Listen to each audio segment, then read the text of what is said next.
Intermediate cultivation. Xiefeng. Calm the mind. Everything is consumed in commotion, but is benefited from tranquility, and tranquility is the home of our spirit. Tranquility gives birth to wisdom, while commotion breeds fatuity. Without tranquility, it's hard to achieve much or go far. In the worldly realm, there are temptations of pleasing sounds, sensual pleasures, material wealth, and profits, conflicts between self and others, seductions and misguidances, power struggles and deceptions, dangers lurking like sharp swords, turbulent and perilous situations, crises lurking everywhere, and countless forms and appearances. Only through the illumination of tranquility can we see clearly, like the sun shining brightly in the sky, sweeping away all haze, bringing clarity and peace. This is the path to seek harmony and well-being.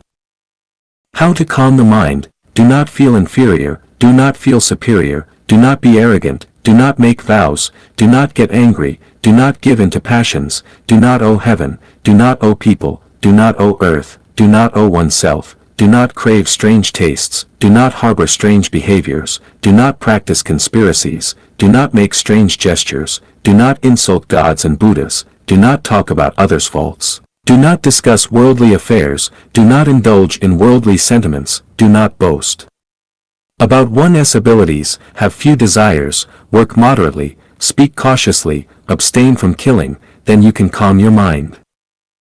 Stop the mind. The sea of suffering is boundless, turn back, and you find the shore. Life is finite, but desires are boundless. Desires are like food, never-ending. They are like demons that disturb your mind and confuse your Buddha nature. If you do not aim high here, you will fall into the demonic realm. Once you enter the demonic realm, you will be lost in the heavy fog and it will be difficult to see the celestial scenery, wasting this life in vain. Therefore, you should stop when you should stop, and retreat bravely in the face of the torrent. Manage the mind. The divine spirit gives me life, and the heart brings my demise. The heart is the master of the body and the commander of the spirit. When the heart moves, the spirit becomes clouded. When the heart is still, the spirit becomes clear. When the heart races, the spirit is unsettled.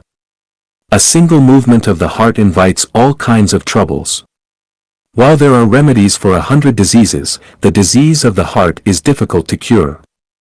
Therefore, those who are good at nurturing life start by managing their hearts. If it is restless, calm it. If it is wicked, stop it. If it is desirous, let go and suppress it. If it is impure, purify and clarify it. Over time, things will not disturb the heart, and the spirit will be at peace within. A vibrant, clear, and peaceful spirit is the key to connecting with the negative universe and harnessing the energy of the negative universe. Rectifying the mind. Before one can manage the mind, it must first be rectified. If the mind is not upright, it will breed evil thoughts. The first step to rectify the mind is to read Thebiable. Without reading Thebiable, things remain unclear. The second step is to read the Buddhist scriptures. Without reading the Buddhist scriptures, the principles are not comprehended. The third step is to read the Quran. Without reading the Quran, sincerity of the heart is hard to achieve. The fourth step is to read the Tao Te Ching. Without reading this scripture, the path remains unclear. The fifth step is to learn science. Without understanding science, everything becomes chaotic. Being humble. Looking back over 5,000 years, there are few who are humble. People cling to their own biases, preconceptions, heresies, delusions, and narrow views, insisting on their own opinions, refusing to admit their mistakes, wasting several lifetimes in vain, and failing the patience of the greatest Creator. As the saying goes, there is a way to heaven, but they do not take it. Hell has no door, but they insist on crashing into it, brewing bitter wine to drink, and still blaming the greatest Creator for being unfair. Those who suffer hardships, difficulties, poverty, torments, and setbacks need humility the most, but the reality is just the opposite. The more one understands the principles, the higher one's wisdom, the humbler one is.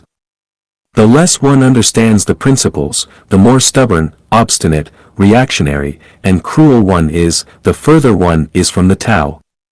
Not only can they not become celestials, but it is also difficult for them to become humans in the next life. Relatively speaking, those great scientists, some billionaires, and political leaders, those who have become presidents and emperors may not necessarily be political leaders, are humbler. Those hidden sages who are unknown to the world are humbler. How to be humble?